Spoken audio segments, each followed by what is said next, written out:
ការដែលខ្ញុំសម្រាប់ចិត្តទិញបានធានារងការពារកម្ចីនេះវាមានកត្តាពីរធំកត្តាទី1វាពាក់ព័ន្ធជាមួយនឹងការយល់ដឹងរបស់ខ្ញុំនៅក្នុងវិស័យធានារងផងដែរពីខ្ញុំនៅក្នុងវិស័យធានារងនឹងខ្ញុំជាអន្តរការីធានារងអញ្ចឹងខ្ញុំយល់ដឹងច្បាស់អំពីអត្ថប្រយោជន៍នៃផលិតផល Loan Protect នេះ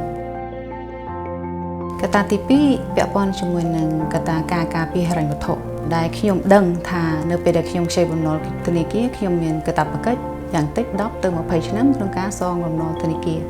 ទៅលើកម្ចីទិញផ្ទះរបស់ខ្ញុំនឹងអញ្ចឹងការបារម្ភរបស់ខ្ញុំគឺក្នុងអំឡុងពេល10-20ឆ្នាំនេះប្រសិនបើខ្ញុំមានហេតុភេទចៃដន្យអីកើតឡើងដែលខ្ញុំមិនមានលទ្ធភាព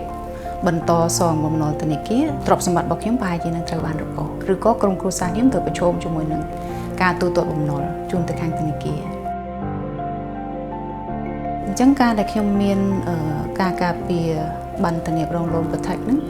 គឺជាការពារទាំងហិរញ្ញវត្ថុទាំងការពារសុវត្ថិភាពផ្លូវចិត្តរបស់ខ្ញុំ